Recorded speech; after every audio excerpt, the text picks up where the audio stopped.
जय शिवराय मित्रांनो, तुम्हाला तर माहिती आज काय आहे शिव जयंती आणि त्याच्या तुम्हाला खूप खूप शुभेच्छा। आणि ट्रॅकिंग टेक मराठीवरती तुमचं स्वागत आहे। माझं नाव आहे अरुण प्रभू देसाई आणि पहिल्यांदा आला असाल तर एक गोष्ट करायला अजिबात विसरू नका, सबस्क्राइब करा, बेल आयकन वाजवा, ऑल करा, म्हणजे तुम्हाला आमच्या व्हिडिओचे सगळे नोटिफिकेशन मिळतील जसं आम्ही व्हिडिओ अपलोड करू। आज भरपूर प्रश्न आहेत। आज हॅशटॅग आस्क करून मराठीचा 11वा एपिसोड आहे। इंटरेस्टिंग कोइन्सिडन्स आहे, कारण की आमचा जो हिंदी चॅनलवरती हॅशटॅग आस्क करून आहे त्याचे 111 एपिसोड झालेत आणि इथं आहे 11वा एपिसोड, म्हणजे त्याचे 100 एपिसोड झाल्यानंतर आम्ही मराठीचा हॅशटॅग आस्क करून चालू केला। चला, एक तुम्हाला असं सांगितलं की एक इंटरेस्टिंग गोष्ट सांगावी म्हणून सांगतोय, पण भरपूर प्रश्न घेतलेत, इंटरेस्टिंग प्रश्न घेतलेले आहेत। सगळ्यात पहिला प्रश्न निखिल निकमकडून येतो। तो विचारतो, दादा सगळ्यात अगोदर 5G सिम कोण काढणार? आयडिया, BSNL, एअरटेल, वोडाफोन की जिओ? राजा, मी तुला एक गोष्ट सांगतो, मला खरंच माहीत नाही 5Gचं काय होणार आहे, कारण की हे AGR ड्यूज आणि मग त्याच्यानंतर 5Gचं ऑप्शन हे सगळ्यामध्ये इतके पैसे जाणार आहेत। एअरटेलने तर सांगितलं की एखाद वेळेस घेणार सुद्धा नाही। मी तसा एक हिंदीवरती व्हिडिओ केलेला आहे, नक्की बघा तो व्हिडिओ, की 5Gचं करंट सिच्युएशन काय आहे, तर तो इथं टाकलाय बघा, म्हणजे तुम्हाला कळेल 5G कधी येऊ शकतं। पण जर का तुझा प्रश्नचं उत्तर द्यायचं झालं तर मला वाटतं सगळ्यात स्ट्रॉंग चान्सेस आहेत जिओचे।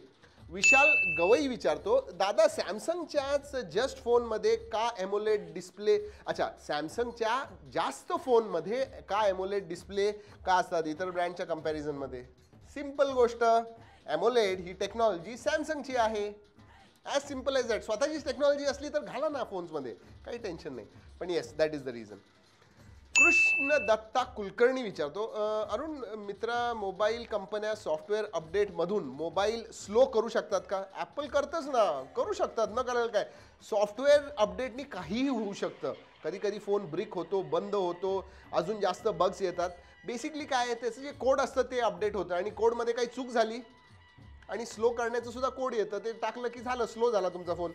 मी रेडमी नोट 4 वापरतो, रेडमी नोट 4 वापरतोस तू, म्हणजे आहे बऱ्यापैकी जुना फोन आहे। आता फोन स्लो झाल्यावर का वाटतो? Android 7 आहे, Android 7 बरोबर आहे, जुना आहे, म्हणजे 8 आलं, त्याच्यानंतर 9 आलं, त्यानंतर 10 सुद्धा आता आलं आहे आणि तुझ्याकडे Android 7 आहे।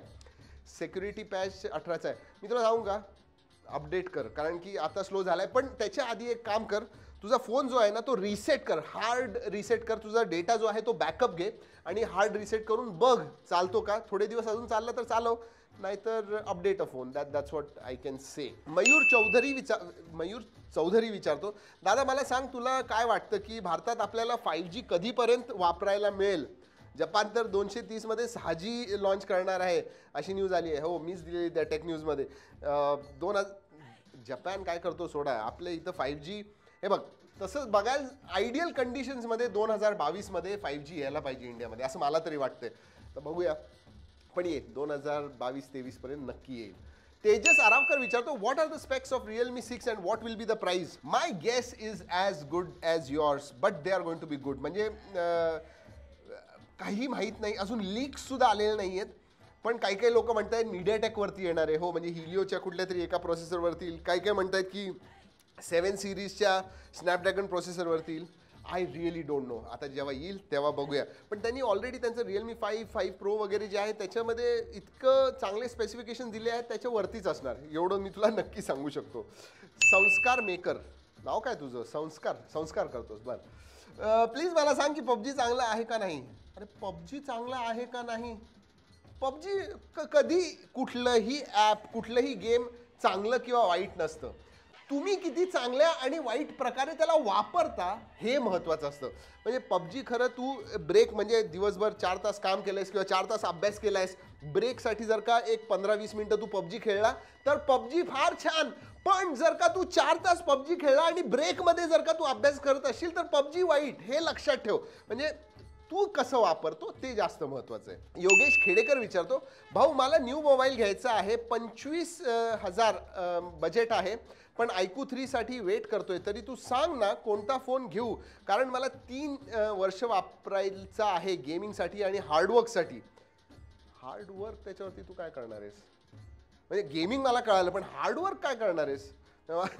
अच्छा, साजिद असं करतोय, म्हणजे तुला बॉडी वगैरे बनवायची आहे का, त्याच्यासाठी सुद्धा ॲप्स आहेत, तू काळजी करू नको, सगळं करता येईल त्याच्यावरती, सगळं काही हार्ड करता येईल. त्यामुळे तू सांग तुझ्या आजपर्यंतच्या सगळ्या व्हिडिओ हसता येते यार, काय सांगायचं, आजपर्यंतच्या सगळ्या व्हिडिओ बघितल्या आहेत, थोडा कन्फ्यूज आहे. त्यामुळे हे बघ तुला एक गोष्ट सांगतो योगेश, 25,000मध्ये तुला iQOO 3 येणार नाही किंवा iQOOचा फोन येणार नाही, तो 865 प्रोसेसरचा आहे, कमीत कमी 40,000 त्याची प्राईस असणार आहे. पण जर का 25,000 तुझं बजेट असेल तर मी तुला Realme X2 Pro हे तुला नक्की मी रिकमेंड करीन. गेमिंगसाठी चांगला आहे, सगळ्याच बाबतीत चांगला आहे तो, प्रोसेसर वगैरे सुद्धा चांगला आहे, 855 प्लस येतो, म्हणजे फ्लॅगशिप प्रोसेसर आहे. त्यामुळे सगळं काही तुला करायचं असेल सगळं करू शकतो, जितकं हार्डवर्क करायचं कर. प्रवीण पुसावळे विचारतो, ह्या कॅमेरा MPच्या युद्ध कधी थांबणार, 48, 64, 108, यात ग्राहक मूर्ख बनत चाललेला आहे, बाकी काही नाही. कॅमेरा ऑप्टिमायझेशन सॉफ्टवेअर अल्गोरिदम हे 12 MPच्या कॅमेऱ्यातून छान फोटो येऊ शकतो. या सर्व गोष्टी ऑप्टिमायझेशन सॉफ्टवेअर अल्गोरिदमसाठी जास्त खर्च येतो. बेसिकली तू म्हणतोयस की हे जे मेगापिक्सेल वॉर आहे त्याचा काही उपयोग नाही आहे, हार्डवेअर आणि ऑप्टिमायझेशनवर किंवा सॉफ्टवेअरवरती जास्त काम केलं पाहिजे. You are absolutely right. पण मी आधीसुद्धा बऱ्याच वेळा सांगितलेलं की एक कॅमेरा जो आहे it is a combination. Photo चांगला कसा काढतो इट्स अ कॉम्बिनेशन. हार्डवेअर काय आहे, त्याचं प्रोसेसर काय आहे, अल्गोरिदम्स काय आहेत, ह्या सगळ्या गोष्टी असतात. तर it is not just software, it is not just hardware. So आणि हे बघा हे जे 108, 256 मेगापिक्सेल वगैरेचे असतात ते पिक्सेल बिनिंग करतात, त्यामुळं लो लाईटमध्ये सुद्धा तुम्ही चांगले फोटो काढू शकता 12 MP वरती. म्हणजे 256 कॅमेरा सेन्सरवरती डिफॉल्ट तू जेव्हा फोटो काढशील तेव्हा 12 मेगापिक्सेलचाच निघेल, पण 1:9 पिक्सेल बिनिंग झालेलं असेल आणि त्यामुळं तुला ब्राईट फोटोज मिळतील. सो त्याचे सुद्धा फायदे आहेत, नाही असं म्हणून चालणार नाही. महेश किल्लेकर विचारतो, दादा मी तिसऱ्यांदा प्रश्न विचारतोय, लॅपटॉप किंवा PC घेण्याच्या बाबतीत काहीतरी सांगत जाना. बरं, जे की मोबाईलबद्दल सगळं तुझ्यामुळे समजलंय, तसंच लॅपटॉप किंवा PC घेताना काय करावे आणि ट्रॅकिंग के फंडे खूप मस्त वाटतंय, जशी प्रगती होतीये हे बघून मला छान वाटतंय. आणि दादा हे बंद करू नकोस, मला तरी खूप आवडते आणि माझ्या सगळ्या मित्रांना सुद्धा मी सांगितलं आहे आणि ते सुद्धा आवडीने बघतात. महेश थँक्यू, आभारी आहोत. आणि मित्रांना तू सांगतोयस त्याच्यासाठी सुद्धा थँक्यू. आणि साजिद साहेब PC साठी आपल्याला करायला लागणार, येस, पुढच्या 1-2 आठवड्यात नक्की आम्ही PC लॅपटॉप ह्याच्यामध्ये काही व्हिडिओज करू. आणि मान्य आहे करायला पाहिजे, थोडं डायव्हर्सिफाय सुद्धा केलं पाहिजे टेक्समध्ये, फक्त स्मार्टफोनमध्ये राहून you know what, right, you are right. Sachin Nalge विचारतो, दादा मला मोबाईल घ्यायचा आहे, गेमिंग आणि कॅमेरा यासाठी बजेट 20,000पर्यंत आहे. Realme X2 घेऊ शकतो किंवा POCO X2 सुद्धा घेऊ शकतो. म्हणजे तुला जर का AMOLED अगदी नको असेल तर you can go for POCO X2 as well. पण Realme X2 AMOLED तुला जास्त महत्त्वाचं आहे तर you can go for Realme X2. हे दोन्हीही अतिशय चांगले आहेत आणि या दोघांचं कंपॅरिझन सुद्धा मी केलेलं आहे, त्यामुळं you can have a look. 20,000च्या खालचे हे जे आहेत हे दोन्ही टॉपचे फोन्स आहेत. सागर आठवले विचारतो, एक काहीतरी सजेस्ट करावंसं वाटतंय मला, आजकालच्या मुलांच्या मोबाईल फोन अति वापरण्याबाबत किंवा त्याला थोडासा प्रतिबंध कसा घालावा ह्याबद्दल एखादा व्हिडिओ तयार करू शकतो का? आजकालच्या अभ्यासावर परिणाम व नवजात मुलं, म्हणजे अगदी नवजात नाही, 2-3-4 वर्ष वयाच्या मुलांना बोलायला जमत नाही कारण एवढं गुंतलेले असतात ते, त्याबद्दल काळजी वाटते. तू एखादा व्हिडिओ तयार करशील का? Excellent suggestion. आणि सागर मी तुझ्याशी पूर्णपणे 100% आय अग्री विथ यू. कधी कधी मराठी शब्द तोंडात येत नाहीत लवकर, तर 100% अग्री करतो तुझ्याशी. हे जी परिस्थिती आहे ही खरंच आहे. म्हणजे अगदी मी बघतो 3-4 वर्षे वयाची मुलं नुसतं त्या ह्याच्यावरती खेळत बोलत नाहीत, काही करत नाही. That is very very interesting. ते वय असतं ॲक्च्युली की फिजिकली थोडं खेळणं, रांगणं, पळणं, पडणं करतच नाही. आजकाल ते टॅबलेटवरती किंवा फोनवरतीच असतात.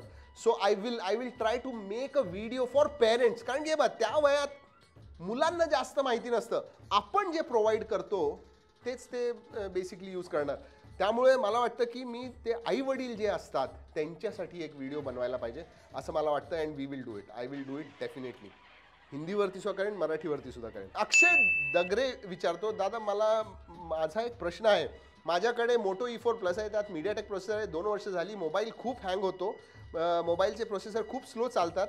मला आता न्यू मोबाईल घ्यायचा आहे, घे, कारण की E4 प्लस म्हणजे खरंच जुना आला भरपूर आणि मला आवडतं हे. म्हणजे लोक म्हणतात ना 6-6 महिन्यात बदलायचं आहे, अजिबात बदलू नका.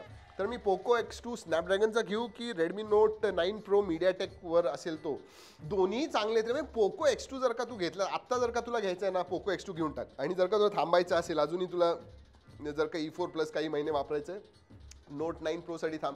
पण I will suggest just go, जेव्हा घ्यायचं आहे तेव्हा घ्यायचा जाऊन, म्हणजे असं विचार. कारण की नोट 9 प्रो आल्यानंतर मग पोको X3 किंवा पोको F2 साठी थांबशील.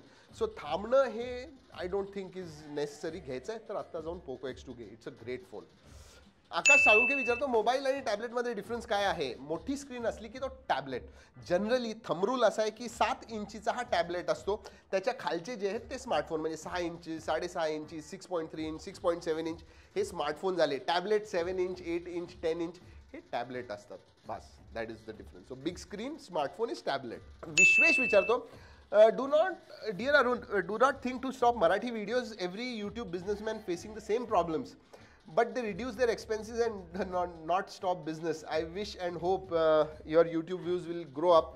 If you compare with other YouTube channel, everyone is facing the same problem like local language YouTubers. I am also from Pune and I know you. Please do not stop Marathi videos. नाही, मी काही झालं तरी थांबवणार नाही. तुम्ही बघितले नाही तरी चालतील, पण मी व्हिडिओज टाकत राहणार. कारण की मला खूप आवडतात मराठी व्हिडिओज करायला आवडतात. तुमचे जे प्रश्न असतात, तुमचे जे कमेंट्स असतात, आणि आत्तासुद्धा आज बरेचसे असे कमेंट्स आले आहेत की मला इतकं बरं वाटतं वाचून, सांगून, मराठीत बोलताना. त्यामुळे मी मराठीचे व्हिडिओज बंद नाही करणार आहे. पण अपेक्षा एवढी असते ना की जेव्हा तुम्ही एवढी एफर्ट टाकता कुठल्या गोष्टीत, तर तुम्हाला त्याचे थोडे व्ह्यूज जास्त आले तर चांगलं होतं. सुरुवातीला यायचे, आता कमी झालेले आहेत, तर थोडं कधी कधी वाईट वाटतं. पण याचा अर्थ असा नाही की मी यूट्यूबचे व्हिडिओ बंद करणार आहे, अजिबात नाही. ओंकार इंगळे विचारतो I watch your videos regularly. Basically your videos are not reaching enough audience. About this particular series you may have seen that the questions repeat quite a lot. Running a tech Marathi channel is itself a venture. If making videos cost you more, then try to group questions together in a fortnightly video. You guys are making quality stuff. If you collaborate with some other Marathi channel, it may help you to reach an audience. I agree with you. म्हणजे हे म्हणतात की मराठी जो video आहे ते तुम्ही बंद करू नका, तुम्ही कोलॅबरेट करा कुठल्या दुसऱ्या मराठी चॅनलसाठी. आणि बरेचसे प्रश्न जे असतात ते रिपीट होतात, त्यामुळं तुम्ही क्लब करा आणि आठवड्याच्या जागी 15 दिवसांनी एक व्हिडिओ टाका, असं ओंकारचं म्हणणं आहे. इंटरेस्टिंग. पण एक गोष्ट सांगू का, मी जेव्हा ट्रॅकिंग टेक माझं चालू केलेलं, पहिले 6-8 महिने आम्ही रोज व्हिडिओ टाकायचो. म्हणजे व्ह्यूज, म्हणजे किती व्ह्यूज, 100 व्ह्यूज नाही यायचे, पण तरीसुद्धा मी टाकत राहायचो. I am a very patient man. आणि मला माहिती आहे की मी जर का कष्ट केले, पेशंटली काम करत राहिलं, तर तुमचा प्रतिसाद तर मिळणारच, व्ह्यूज वगैरे तर येतच राहतील. त्यामुळं जे काही तुमचे प्रश्न आहेत की व्हिडिओ बंद होतील किंवा व्हिडिओ टाकणार नाही, असं कधीही होणार नाही. तर चला मित्रांनो, आजचं आमचं हॅशटॅग आस्क करून एपिसोड नंबर 11 संपतं इथंच. आवडलं लाईक नक्की करा, सबस्क्राईब नाही आहात ते करा, आपल्या मित्रांना सांगायला विसरू नका. कारण की जितके नवीन लोक येतील या चॅनलवरती, तितकं जास्त आपलं जी ही मोठी मराठी फॅमिली आहे ती वाढेल. चला मित्रांनो, या व्हिडिओमध्ये एवढंच. पुढच्या व्हिडिओपर्यंत जय हिंद, जय महाराष्ट्र आणि जय शिवराय.